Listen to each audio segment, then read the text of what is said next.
करना है ये वीडियो मैंने डाला है, तो आप लोग वहाँ पे चेक कर सकते हैं पेपर कैसे डाउनलोड करना है। तो ये थंबनेल में पूरा अच्छे से दिख रहा है। तो पहले चलिए मैं आप लोगों को दिखा देती हूँ कि पेपर को पहले आप लोग रिव्यू कर लीजिए बारी पेपर का, उसके बाद से मैं इसमें जो जो टॉपिक आए हैं वो पेपर से सॉल्व कराऊँगी आपका, ठीक है। तो देखिए यहाँ पे पहले कुल 5 प्रश्न हैं और सभी प्रश्न संख्या 1 अनिवार्य है। खंड अ तथा बी जो है उसमें से 2-2 प्रश्न करने हैं और सभी के जो नंबर्स हैं वो इक्वल हैं। याद देखते हैं यहाँ पे जो आपका क्या हो जाता है यार। तो यहाँ पे देखिए ये 200 शब्दों का है, जिसमें आपको पहला क्वेश्चन क्या है, शिक्षा मनोविज्ञान के उद्देश्य, ठीक है। शिक्षा मनोविज्ञान के उद्देश्य लिखने हैं आपको। फिर वृद्धि एवं विकास का मतलब क्या होता है, फिर मापन एवं मूल्यांकन का मतलब क्या है, और केंद्रीय प्रवृत्तियों की माप क्या है। तो ये मैं आपको बता दूं 2025 में भी ये शिक्षा मनोविज्ञान का उद्देश्य नहीं, लेकिन वृद्धि और विकास, मापन एवं मूल्यांकन और केंद्रीय प्रवृत्ति की माप, ये तीनों क्वेश्चन आए हुए हैं सेम, ठीक है। तो भी मैं आपको 25 का भी सॉल्व करा दूंगी, डोंट वरी, ठीक है। सेक्शन ए देखते हैं। सेक्शन ए में क्या है, आपको 1000 शब्दों में लिखना है। अब इसमें देखिए इसमें स्किनर का आया है, ठीक है। 2025 में कोहलबर्ग का था। अधिगम को परिभाषित कीजिए। स्किनर के सीखने के क्रिया प्रसूत अनुबंधन यानी कि ऑपरेंट कंडीशनिंग थियरी का आपको बताना है, ठीक है। डेफिनेशन पूरा लिखनी है, डेफिनेशन नहीं पूरा एक्सप्लेन करना है, ओके। सो नेक्स्ट देखते हैं क्वेश्चन नंबर 3। यहाँ पे पियाजे का संज्ञानात्मक विकास का सिद्धांत की व्याख्या करना है और व्यक्तित्व के संप्रत्यय को बताइए, यानी कि थीमेटिक एप्रिसेप्शन टेस्ट क्या होता है, व्यक्तित्व मापन की चित्र प्रासंगिकता अंतर्बोध परीक्षण का क्या मतलब है, इसका भी बताना है। और यहाँ पे आपको कुछ रैंक ऑर्डर दिया गया है, यहाँ पे इसको आपको सॉल्व करना है, ठीक है। तो ये वाला बस मैं नहीं कराऊंगी आप लोगों को, ये कराने की कोशिश करूंगी फिलहाल, तो अभी इसमें टाइम लग जाएगा, ठीक है। तो टोटल आपको 1000 वाले में 4 क्वेश्चन दिए होंगे, जिसमें से आपको 2 करना होगा, जो आपको आएगा वो आप करिएगा, ठीक है। अभी देखते हैं इसमें, वैसे मैं आपका सारा क्वेश्चन सॉल्व कराने वाली हूँ, सिर्फ ये न्यूमेरिकल्स छोड़ के, ठीक है। और निम्नलिखित में से किन्हीं 2 प्रश्नों के उत्तर देना है। देखिए 500 वाला है, और 500 वाले में जैसे 6 है तो छठा में ए और बी 2 टाइप्स होगा, ठीक है। 7वां में ए और बी, तो आप जब छठा अगर चूज़ करेंगे तो उसमें ए और बी दोनों करना है। Describe the Thorndike law, Thorndike का अधिगम का नियम बताना है। बी क्या है, प्रसामान्य संभाव्यता वक्र क्या है, ये भी आपको बताना है। और फिर थॉर्नडाइक का अधिगम का संबंधवाद सिद्धांत क्या है, ये आपको बताना है। अभिप्रेरणा के संप्रत्यय बताना है, यानी कि मोटिवेशन के बारे में। फिर पावलोव का जो अनुकूलित अनुक्रिया अधिगम सिद्धांत है वो बताना है। बुद्धि को परिभाषित करना है, इसके द्विकारक सिद्धांत लिखने हैं। फिर यहाँ पे ये क्वेश्चंस है, ठीक है। तो चलिए अब मैं आप लोगों के ये सारे क्वेश्चन यहाँ पे सॉल्व कराती हूँ, कि तो ये बीएड का पेपर आपका सॉल्व कराने की कोशिश करती हूँ, ठीक है। तो आप लोगों ने ये देख लिया बीएड का पेपर कैसा रहा, तो अब एक एक करके हम लोग देखते रहेंगे। सेकेंड पेपर है आपका, ठीक है, बचपन और विकास का। अगर मैं बात करूँ तो ये यूपीएच है, ठीक है। और कुछ चीज़ें मैं नोट से प्रोवाइड करूंगी, कुछ चीज़ें यूपीएस से। अगर आप लोगों ने यूपीएच लिया हो तो वेरी गुड, तब तो कोई दिक्कत ही नहीं है, और नहीं लिया हो तो भी कोई दिक्कत नहीं है, ठीक है। तो देखते हैं, ये पे क्वेश्चन आया हुआ है आपका, सॉरी अब दिखेगा, राइट, ठीक है। तो अब देखते हैं कि यहाँ पे ये क्वेश्चन आया हुआ है, शिक्षा मनोविज्ञान को परिभाषित कीजिए तथा शिक्षा मनोविज्ञान के प्रमुख उद्देश्य का वर्णन कीजिए, ठीक है। देख लीजिए 2024 में, 2014 में, इससे पहले भी यहाँ पे क्वेश्चन बहुत सारे आए हैं शिक्षा मनोविज्ञान को लेकर। यहाँ पे देख सकते हैं शिक्षा मनोविज्ञान के संप्रत्यय वगैरह क्या क्या क्या स्पष्ट करना है, ठीक है। तो अब देखिए यहाँ पे क्या कैसे इसको करना है, बहुत ज्यादा नहीं लिखना है, कुछ चीजें आपको इग्नोर भी करनी पड़ेंगी। शिक्षा मनोविज्ञान का उद्देश्य, अब अपने आप से सोचिए कि इसका क्या उद्देश्य हो सकता है, ये क्यों हम लोगों को शिक्षा मनोविज्ञान पढ़ाया जाता है।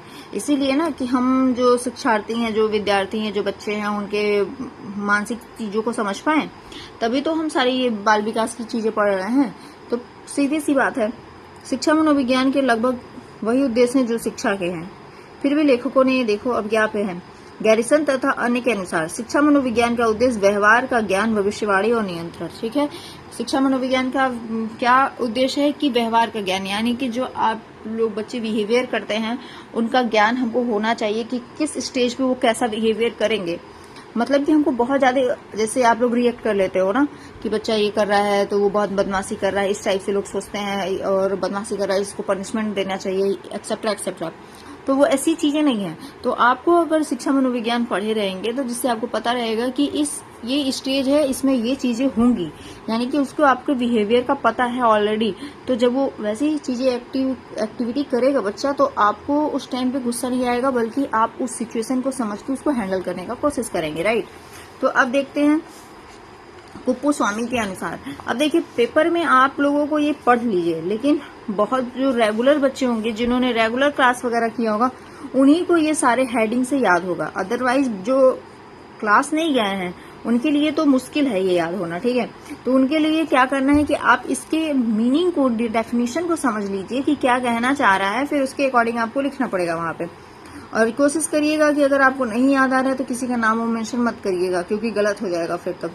शिक्षा मनोविज्ञान का उद्देश्य मनोविज्ञान के सिद्धांतों को उत्तम शिक्षण और उत्तम अधिगम के हितों का प्रयोग करना है।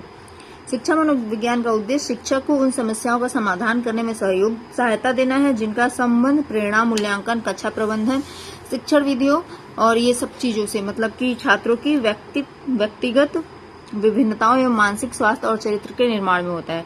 मतलब कुल मिला के यही है कि शिक्षा मनोविज्ञान का यही उद्देश्य है कि जो टीचर है वो बालक के व्यवहार को समझ पाए और उसी के अनुसार वो रिएक्ट करे, कुछ भी ओवर रिएक्ट ना करे।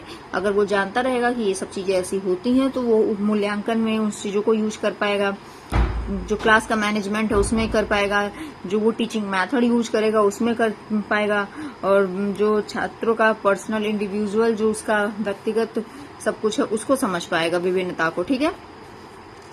कैली के अनुसार देखते हैं। कैली ने शिक्षा मनोविज्ञान के 9 उद्देश्य बताए हैं।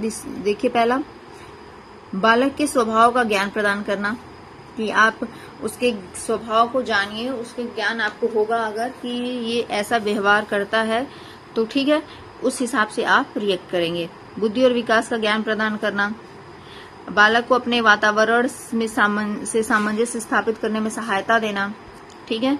सीखने और सिखाने के सिद्धांतों और विधियों से अवगत कराना। तो आपको यही सारी चीजें याद करना है, जैसे कि स्वभाव का ज्ञान, वृद्धि और विकास का ज्ञान, वातावरण से सामंजस्य स्थापित करने का ज्ञान, सीखने और सिखाने के सिद्धांतों का ज्ञान, विधियों का ज्ञान, चरित्र निर्माण का ज्ञान, तथ्यों और सिद्धांतों का ज्ञान, ठीक है, स्वरूप, उद्देश्यों, प्रयोजनों का ज्ञान। ये सब सारी चीजें आपको शिक्षा मनोविज्ञान के अंदर आएंगी, ठीक है। फिर स्किनर के अनुसार, तो हम किसी के अनुसार तो हमको याद करना मुश्किल होगा अगर आप रेगुलर स्टूडेंट नहीं रहे हैं तब।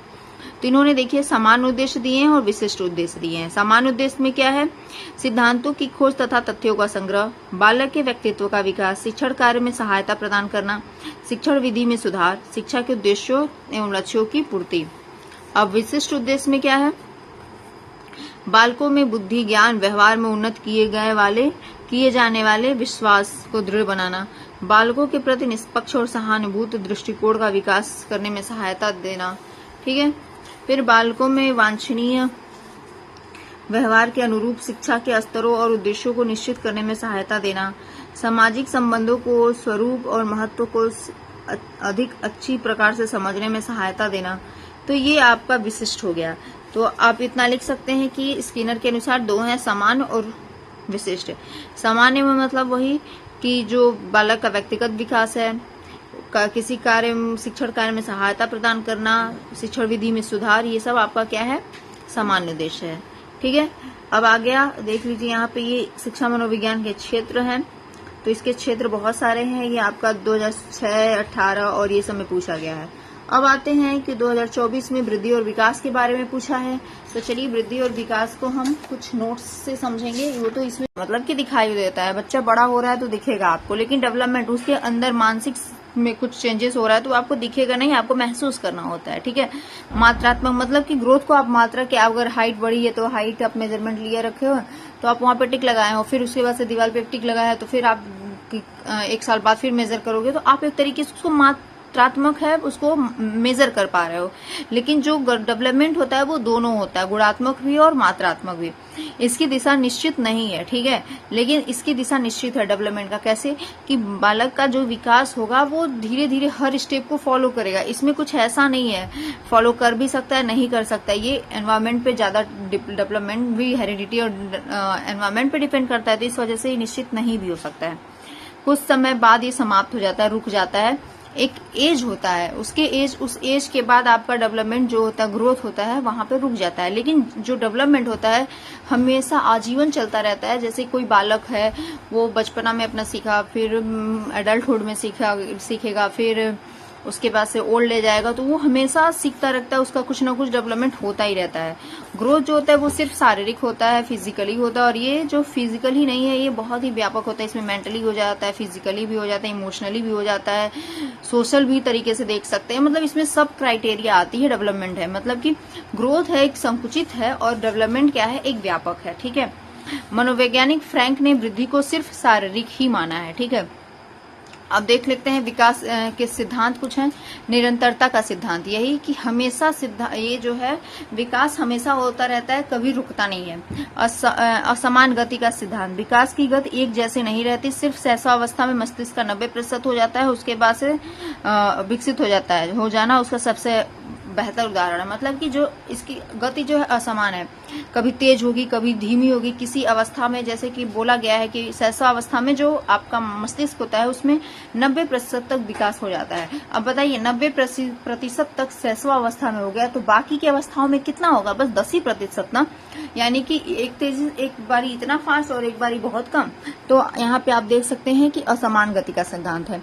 अंतर संबंध का सिद्धांत, विकास के सभी पक्ष आपस में जुड़े रहते हैं। ठीक है, एक के बिना दूसरा अधूरा, मतलब एक होगा ही नहीं तो दूसरा आएगा ही नहीं, यानी कि सब एक के बाद एक आते ही रहते हैं। अर्थात किसी एक पक्ष पर पड़ने का वाला प्रभाव अंततः सभी क्षेत्रों को प्रभावित करेगा। जैसे अगर शारीरिक विकास ठीक नहीं तो मानसिक विकास भी बाधित होगा। अगर बच्चा शारीरिक रूप से नहीं ठीक है तो मेंटली भी वो अच्छा नहीं रहेगा। व्यक्तिगत विभिन्नता का सिद्धांत, विकास की दर दो बच्चों में एक जैसे हो सकती है, चाहे वो जुड़वा ही क्यों ना हो।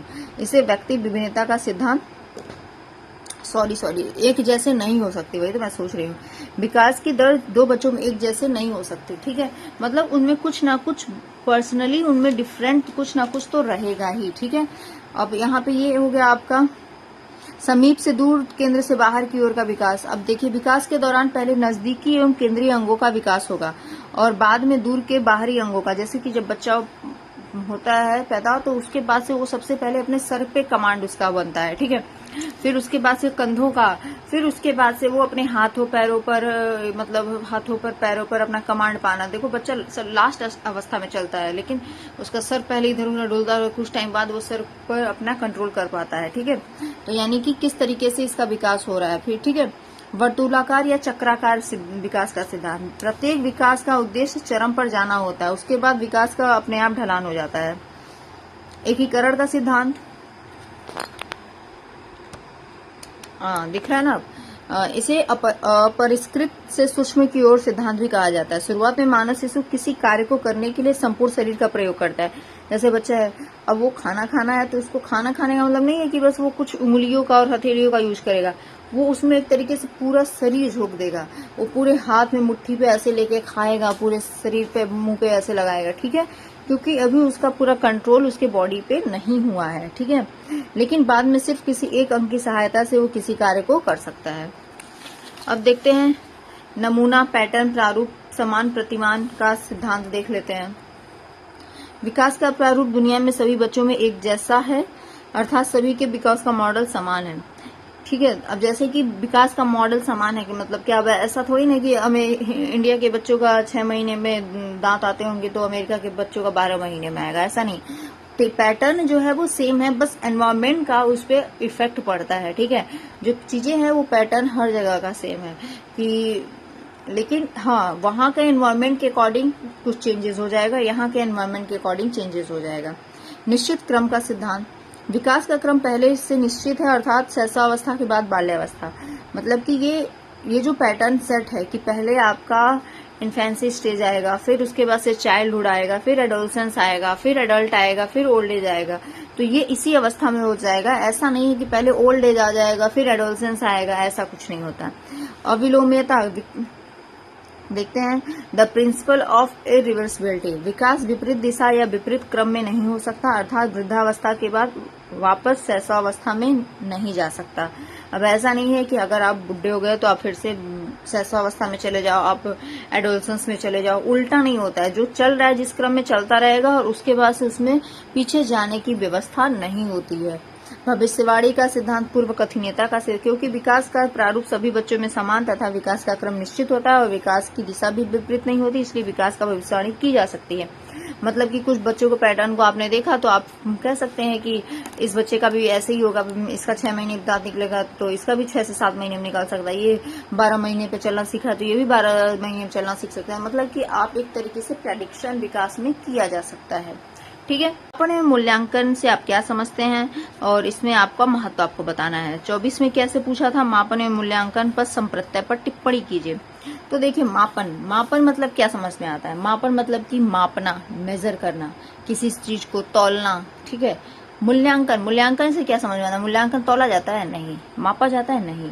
मूल्यांकन का मतलब ये होता है कि कोई काम किया और उसको हम पहले क्या कर रहे हैं, ऑब्जर्व कर रहे हैं कि वो काम कैसा कर रहा है, उसके काम का प्रक्रिया क्या है, कैसे मेथड क्या यूज कर रहा है, कितने फास्ट तरीके से कर रहा है। फिर उसके बाद से हम उसको इवेल्युएट कर रहे हैं, मूल्यांकन कर रहे हैं और उस पर अपना फीडबैक दे रहे हैं। ठीक है, तो मूल्यांकन जो है वो मापन से बहुत ही डिफरेंट है एक तरीके से। ठीक है, सोचने में लग सकता है आपको कि एक जैसा है, बट डिफरेंट है यहाँ पे। अब यहाँ पे देखिए, सामान्यतः व्यक्ति अपने दैनिक कार्यों के दौरान अनेक औपचारिक तथा अनौपचारिक ढंग से मापन करता है। ठीक है, हमेशा करता रहता है, कुछ ना कुछ तौलता फौलता रहता ही है। ये इतना मीटर लंबा है, ये इतना है, इस तरीके से ये इतना 1 पाव है, 2 पाव, ऐसे भी करता रहता है। वस्त्र विक्रेता कपड़ा नापता है। ठीक है, इस तरीके से आप दे सकते हैं। तो चलिए, इसमें ज्यादा पढ़ने की जरूरत नहीं है, आप ढूंढते रह जाएंगे कि पढ़ना क्या है। इसीलिए किसी जो ये साइकोलॉजिस्ट होते हैं उन्हीं का अनुसार पढ़ लेना चाहिए, जिससे आपको चीजें समझ में आ जाएं। ठीक है, मापन नियमानुसार वस्तु या घटनाओं को संख्या प्रदान करता है। ठीक है, मतलब उसको मापा जाएगा, मेजर किया जाएगा तो नंबरिंग में ही तो होगा, कुछ उसके नंबर ही आएंगे कि ये इतना है। और यहाँ पे देखते हैं, शैक्षिक मापन छात्र अधिगम, शिक्षण प्रभावशीलता व अन्य शैक्षिक पक्ष की मात्रा। मतलब कि क्या है कि अगर शैक्षिक मापन में भी तो आईक्यू वगैरह मेजर करना, एक तरीके से आईक्यू हुआ ना, ये बच्चा इतना तेज है, ये बच्चा इतना कमजोर है, इस तरीके से। मूल्यांकन में देख लेते हैं। मूल्यांकन में व्यक्ति या समाज दोनों की दृष्टि से जो अच्छा है अथवा वांछनीय उसको मानकर चला जाता है। शिक्षा में मूल्यांकन वह प्रक्रिया जिसके द्वारा यह निर्णय किया जाता है कि वस्तु की मापित सीमा पर परिणाम किसी मानदंड में स्वीकार अथवा वांछनीय है कि नहीं। यहाँ पे देखते हैं, मूल्यांकन शब्द को मैं इसे पसंद करता हूँ अथवा मैं इसे नापसंद करता हूँ, इन्हीं 2 अर्थों में प्रयुक्त किया जाने वाला है। यह किसी भी व्यक्ति के द्वारा किन्हीं कार्यक्रमों, क्रियाओं, प्रक्रियाओं के दौरान प्राप्त अनुभवों की प्रतिक्रिया स्वरूप एक संवेगात्मक उद्गार है।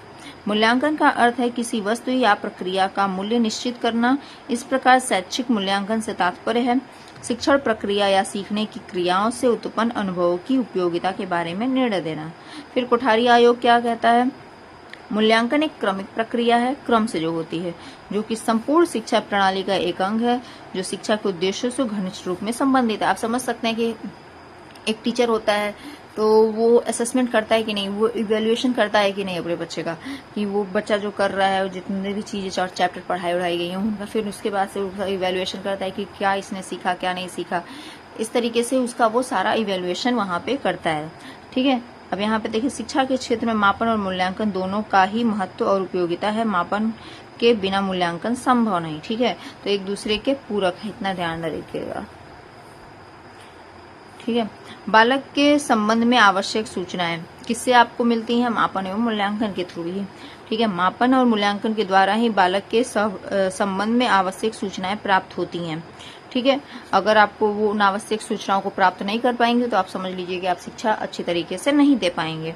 ठीक है, शिक्षण विधि में सुधार, अगर आप मापन और मूल्यांकन करते हैं तभी आप समझ पाएंगे कि बच्चों को किस प्रकार की शिक्षण विधि की जरूरत है। उस तरीके से आप अपने शिक्षण विधि में सुधार लाएंगे और उसका यूज करेंगे। पाठ्यक्रम में सुधार, अगर आप इन दो मेथड का यूज करेंगे तभी आपको समझ में आएगा कि हमारा जो सिलेबस है, जो हमारा करिकुलम है, उसमें हमको क्या इम्प्रूवमेंट करना चाहिए, जिससे हमारा जो बालक है, बच्चा है, उसको समझ में आए। व्यक्तिगत विभिन्नताओं का ज्ञान, आप इसी के अनुसार मापन और मूल्यांकन से समझ पाएंगे कि हर बच्चे का जरूरत एक जैसे तो नहीं हो सकता, तो उनकी जरूरत के अनुसार ही हमको उसको सिखाना है। विद्यालय संगठन एवं प्रशासन में सुधार, वर्ग विभाजन एवं कक्षा नयन में सहयोग, निदान और उपचार में सहायक। ठीक है, अब यहाँ पे देख लीजिए, इतना ही है। प्रेरणात्मक महत्व, तो ये आपका मापन और मूल्यांकन का है। अब इसमें क्या ही आपको कुल करना है, मतलब कि मापन एवं मूल्यांकन प्रेरणा की दृष्टि से महत्वपूर्ण है। मापन छात्र को अपनी प्रगति एवं शोध का सही ज्ञान कराता है और उससे सुधार की प्रेरणा देने में सहायता योगदान देता है। छात्र को अपने भविष्य की प्रगति का अनुभव होता है।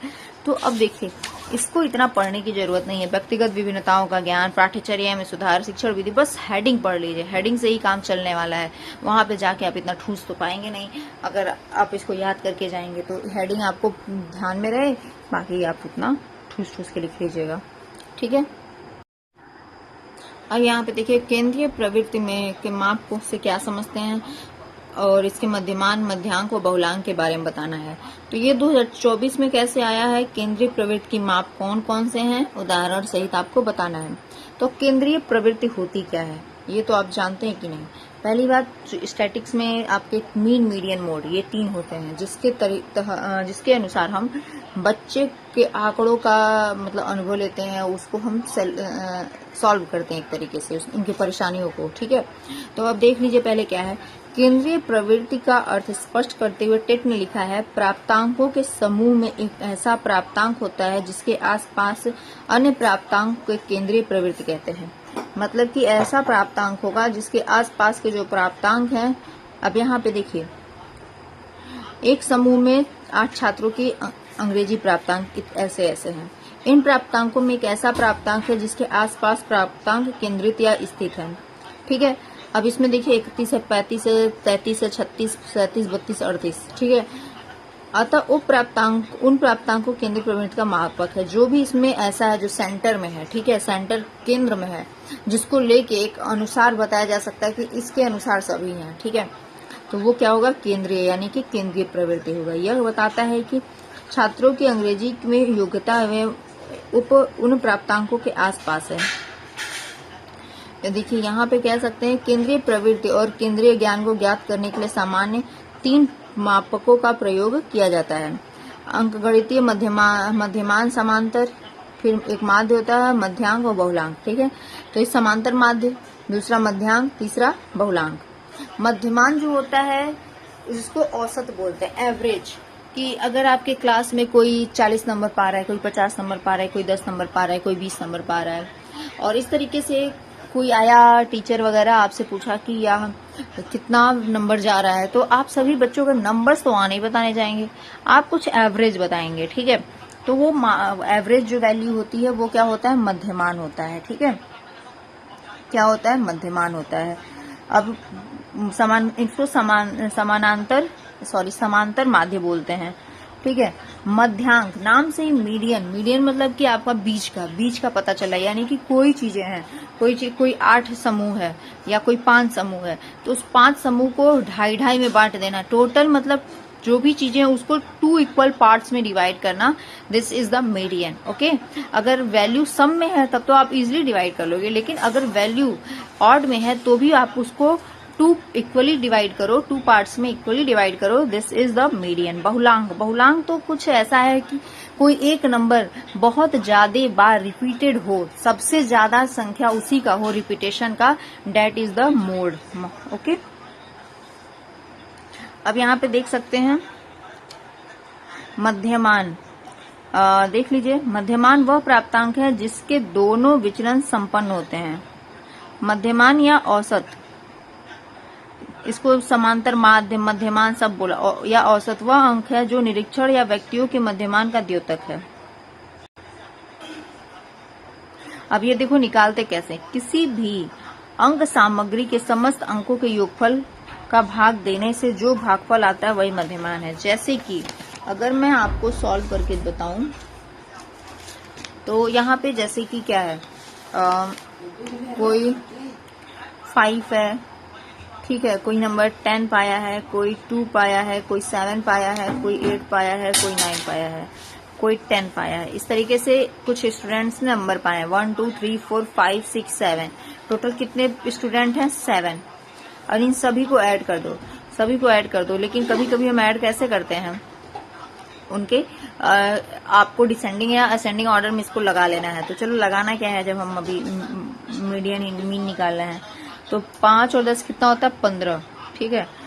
15 और 2 कितना होगा 17, 17 और 7 कितना होगा 17 3 20 4 24, 24 8 कितना 24 4 28, 28 और हाँ 28 29 30 32, 32 और 9 कितना होगा 40, 41, 41 और 51 10 कितना होगा 51। अब इसको आप क्या करो, इससे डिवाइड करो, ठीक है 7 से। 7 से क्यों, क्योंकि टोटल छात्र कितने 1 2 3 4 5 6 7, तो जितना आएगा वैल्यू, ओके जितना आएगा वैल्यू उसी अनुसार आपको इसको मीडियन आएगा। अभी 51 से अगर डिवाइड भी कर रहे हो तो देख लो भैया, 7 7 49, 7 8 56, 7 7 49, तो पॉइंट समथिंग आ जाएगा, 7 दूना 14 6, अब उसके बाद से तो 0, 7 8 56, फिर 4 कटेगा नहीं, मतलब आप इतना ले सकते हो। तो ये इसका क्या हो गया औसत वैल्यू हो गई कि इतने मार्क्स सभी के होंगे, ठीक है। तो ये आपका क्या होगा औसत वैल्यू हो गई। देख लीजिए यहाँ पे क्या है, योग का चिन्ह है, देख लीजिए सिग्मा x अपॉन n, यानी कि जितनी भी वैल्यू है उसका योग करो और n से डिवाइड करो। n क्या है number of student, number of जो भी चीजें हैं उसका संख्या लिखना है। तो सिग्मा x अपॉन n, ये this is the formula of mean. Mean का फॉर्मूला क्या है m equal sigma x upon n, यानी कि सारे वैल्यू को लिखो, उसका ऐड करो और फिर n से डिवाइड कर दो, जितने भी नंबर है आपका मीन निकल जाएगा। मीडियन देखिए मीडियन क्या है, किसी पद या श्रृंखला में एक वह बिंदु जो संपूर्ण श्रेणी को क्या कर दे, 2 बराबर भागों में डिवाइड कर दे, 2 बराबर भागों में डिवाइड कर दे, ठीक है। अब इसका फॉर्मूला देखिए क्या है, इस तरीके। हाँ तो देखिए आपका ऑड है, अगर मीडियन निकालना है, क्या निकालना है मीडियन, मीडियम को एमडी लिखेंगे, ठीक है। ऑड है तो आपको n+1 th मतलब वो वाला स्थान, ठीक है, अपॉन 2। जैसे कि अगर आपका कोई नंबर दिया हुआ है, कुछ दिया हुआ है आंकड़ा, तो जैसे कि 2 3 5 7 9 इस तरीके से दिया है, तो ये किसमें ऑड में है ना, 1 2 3 4 5, टोटल कितना है 5, तो n की जगह पे क्या लिखेगा 5 + 1 अपॉन 2। लेकिन पहले आपको इसको असेंडिंग और डिसेंडिंग ऑर्डर में लगा लेना है, तो चलिए मैं असेंडिंग ऑर्डर में लगा लेती हूँ। 2 3, वैसे ये लगा ही हुआ है, 7 9, ठीक है। अब 5 + 2 5 + 1 कितना हुआ, 5 + 1 6 अपॉन 2, यानी कि th, और क्या यानी कि थर्ड, यानी कि थर्डवा रैंक को किसका है 5 का। तो यही तो आपका मीडियन है, यही तो आपका इन दोनों के बीच का क्या है नंबर है। तो ये ऑड नंबर में तो ऐसे भी समझ में आ जाता है कि इन दोनों के बीच का मध्यांक क्या है, यही है, ठीक है, मध्यमान, सॉरी। और अब इवन की बात करते हैं, इवन का फॉर्मूला थोड़ा सा डिफिकल्ट है, n/2 th प्लस n/2 + 1/2। अब n कितना है, मान लीजिए इवन में यही नंबर 10 हो जाए, एक और बढ़ा दूं मैं, असेंडिंग में तो लगा ही है, तो n/2, n कितना, टोटल वैल्यू कितनी है नंबर 6 है, 6/2 th प्लस 6/2 + 1 फिर अपॉन 2, तो यहाँ से थर्ड आ जाएगा, 2 से 6 को कटेगा तो थर्ड आएगा, यानी कि थर्ड वाला नंबर लेना है। यहाँ से 3 आएगा, 3 + 1 यानी कि कौन सा फोर्थ वाला नंबर लेना है, तो थर्ड नंबर पे कौन सा है 5 है, और प्लस फोर्थ नंबर पे क्या है 7 है, अपॉन 2, ठीक है, अपॉन 2 यहाँ पे भी है। 7 और 11 कितना होता है, 7 5 12, 12/2 यानी कि 6। इसमें का इन दोनों के बीच का नंबर क्या आएगा, 5 और 7 के बीच का नंबर क्या आएगा, 6 ही तो आएगा, वही तो 6 आएगा ना, तो यानी कि मीडियन क्या है 6। मोड आपको जान लीजिए कि जो नंबर बहुत ज्यादा बार आता है, जैसे कि मैंने लिखा है 2 2 5 6 7 2 3 1 3 2 5 6 7 5 2 3 1, ऐसे सारा लिख दिया। अब इसमें बताइए सबसे ज्यादा बार कौन किसकी फ्रीक्वेंसी है, तो 2 की है, 1 2 3 4 5 टाइम, 5 बार क्या आया, 2 कितनी बार आया है 5 टाइम्स आया है, और 5 1 2 3 बार आया है। इसको भी आपको असेंडिंग और डिसेंडिंग ऑर्डर में लगा लेना होता है, क्योंकि ये तभी आपको इजी होगा। अभी तो मैंने कम नंबर दिया है, ठीक है, तो इस वजह से आपको असेंडिंग या डिसेंडिंग ऑर्डर में लगा लेने पर वैल्यू आपको अच्छे समझ में आएगी, ठीक है। तो सबसे ज्यादा बार कौन आया 2, यानी कि मोड क्या है 2 है। आई होप आप लोगों को ये वीडियो पसंद आई होगी, समझ में भी आई होगी। बहुलांक शब्द अंग्रेजी भाषा शब्द मोड का हिंदी रूपांतरण है। मोड शब्द फ्रेंच भाषा के से लिया गया है, जिसका अर्थ होता है मोड से बना है, जिसका अर्थ है रिवाज या फैशन। सांख्यिकी में मोड उस पद का मूल्य या आकार है जो समंग मात्रा में सबसे अधिक हो। ठीक है, तो ये आप देख सकते हैं। उपयोग क्या है? जब शीघ्रता के साथ केंद्रीवर्ती मान ज्ञात करना हो। जब इसमें इस जो यूपीएच है ना, ये इसमें तो बहुत मिस्टेक भी दिया है, हिंदी में बहुत सारी मिस्टेक्स हैं। ठीक है, जब केंद्रीय प्रवृत्ति मान का योग्य अनुमान लगाना हो। जब आदर्श भूत प्राप्तांक याद करना हो। बहुलांक दो प्रकार से ज्ञात किया जाता है, वर्गीकृत आंकड़ों का बहुलांक और वर्गीकृत आंकड़ों का बहुलांक। और देखिए मीन जो है ना वो 2 टाइप से निकाला जाता है, एक ग्रुप डेटा का, एक अनग्रुप डेटा का, ये भी आप जान लीजिए। तो चलिए 2024 के अनुसार हम लोगों ने मापन का सारा देख लिया कि क्या होता है। अब चलिए देख लेते हैं, ये 2024 का तो नहीं है लेकिन 2019 में आया हुआ है, इसको भी समझ लेते हैं, हो सकता है ये पेपर में आ जाए। शिक्षा में सांख्यिकी के महत्व की विवेचना कीजिए। तो मनोविज्ञान एवं शिक्षा की समस्याओं का केवल अध्ययन कर लेना ही आज जरूरी नहीं है, बल्कि यह भी जरूरी है कि उनसे संबंधित बहुतेरी उपयोगी सूचनाओं का स्थायी रूप से संकलन, वर्गीकरण, संश्लेषण, व्याख्या और निष्कर्ष निरूपण हो। ठीक है, तो देखते हैं किस किस अर्थ में हमको इसका महत्व चाहिए। अब देखिए किसी के अनुसार आपको याद होगा नहीं, अगर याद होगा तो आप याद कर लीजिए बाउले के अनुसार, नहीं तो ये आपको हेडिंग याद कर लीजिएगा। छात्रों की दृष्टि से, शिक्षक की दृष्टि से, मनोवैज्ञानिक दृष्टि से, विद्यालयी दृष्टि से, मूल्यांकन की दृष्टि से, अनुसंधान की दृष्टि से, व्यावसायिक कुशलता और मार्ग प्रदर्शन की दृष्टि से, तुलना की दृष्टि से। इस तरीके से आप इसको देख सकते हैं कि इतनी सारी दृष्टि से आप इसका शिक्षा में यूज किया जा सकता है। ठीक है, तो चलिए अब देख लेते हैं जीन पियाजे का कुछ विकास के चरण हैं, उनके चरण के बारे में समझ लेते हैं और उनके बारे में कुछ समझ लेते हैं, क्योंकि इसका 1000 शब्दों में आया हुआ है। ठीक है, जीन पियाजे का।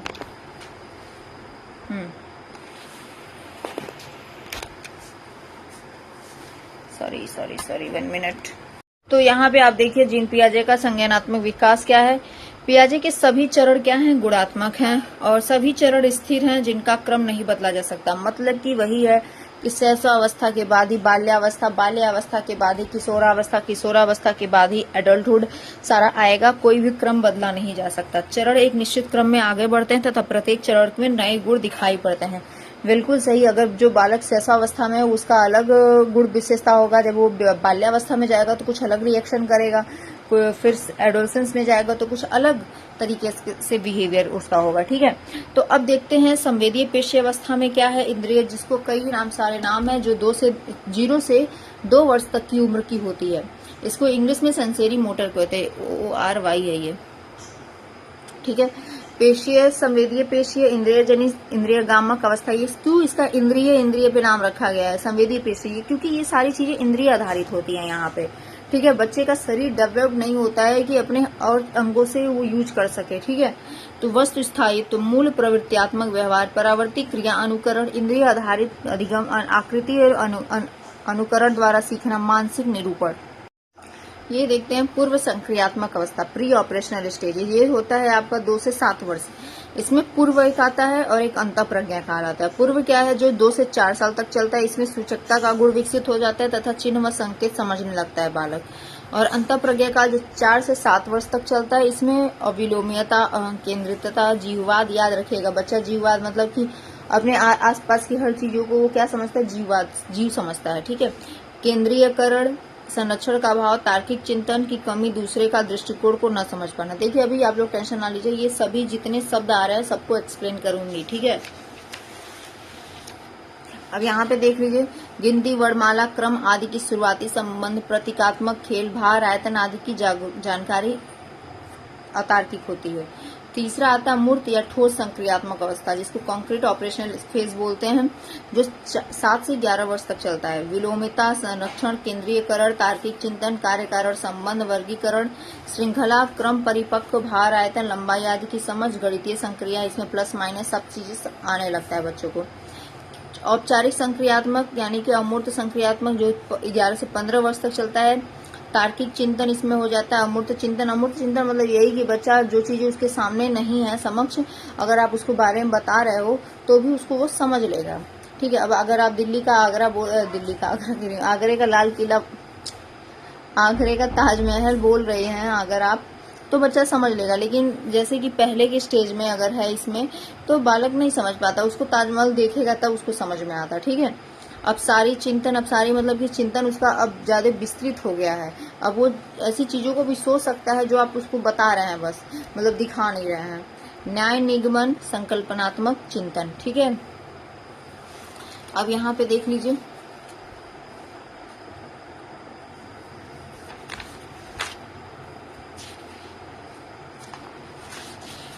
हाँ ये देखेंगे कुछ जो शब्द हैं अभी मैंने आप लोगों को बताया है। अविलोम्यता का मतलब क्या है, या फिर इसके और सारे नाम है। इंग्लिश में देख लीजिए, इरिवर्सिबिलिटी, शुरुआती बिंदु से आगे निकल जाने के बाद बालक शुरुआती बिंदु पर नहीं लौट पाता, इसे ही अविलोम्यता कहते हैं। जबकि वापस लौट आने को विलोम्यता, मतलब कि बालक के सामने कुछ ऐसा चीज प्रस्तुत किया गया, जैसे कि हम क्या बोलते हैं, बालक को आप खिलौना दे दिए, फिर उसके बाद से थोड़ी देर बाद वो खेला और छीन लेते हैं, तो 2 मिनट तक रोता है, फिर उसके बाद से उसको इधर उधर आप फुसला दो कि ये देखो वो देखो, तो फिर उसको खिलौने को भूल जाता है कि आप वो खिलौने के लिए जिद कर रहा था। मतलब कि एक स्टेज ऐसी होती है बालक में जिसमें वो बहुत टाइम तक, लंबे टाइम तक उस चीजों को याद नहीं रख पाता है कि मैंने एक खिलौने के लिए जिद पकड़ी थी, तो उसको जिद याद रहे अपना, वो 5 मिनट बाद, 6 मिनट, 10 मिनट बाद वो भूल जाएगा, फिर आपसे उस चीज का मांग नहीं करता है। संरक्षण का अभाव क्या है, किसी आकृति के शुरुआती रूप में किसी प्रकार का परिवर्तन आने के कारण बालक शुरुआती आकृति को भूल जाता है। अब जैसे कि बालक को आप कोई भी चीज दे रहे हो और उसमें कुछ परिवर्तन कर दिए, जैसे कि पहले आपने एक लाइन लिखा ऐसे, ठीक है, ऐसे लिख दिया, ऐसे कर दिया, अब बालक को कर दिया ये ऐसा कुछ है, तो बालक को पता चल गया कि यही है, ठीक है। लेकिन बाद में आपने इसको ऐसे भी कर दिया, अब ये बालक भूल जाएगा कि पहले ऐसे था, ये भूल जाएगा, उसको बस अब क्या याद रहेगा कि ये ऐसे ही था, ठीक है। तो यानी कि शुरुआती बिंदु से अगर वो आगे निकल जाता है तो उसके अंदर वही संरक्षण का अभाव है। मतलब कि आप किसी प्रकार का परिवर्तन कर देते हैं तो वो पहले की चीजों को याद नहीं रख पाता है, वही समझ लीजिए थोड़ा सा अंतर है इसमें। केंद्रीयकरण, एक समय में किसी वस्तु या घटना के एक ही पक्ष या बिंदु तक सीमित रहता है केंद्रीयकरण, जबकि एक साथ कई पक्षों पर सीमित होना विकेंद्रीकरण है। मतलब कि बालक की ऐसी स्टेज भी होती है कि जब वो बस एक ही चीज को ध्यान से देख पाता है, समझ पाता है, बाकी अन्य चीजों को नहीं ध्यान रख पाता है। वस्तुओं की निरंतरता, वस्तु भले ही आंखों से ओझल हो जाए लेकिन उसका अस्तित्व बना रहता है, लगभग 6 महीने की उम्र से शुरू।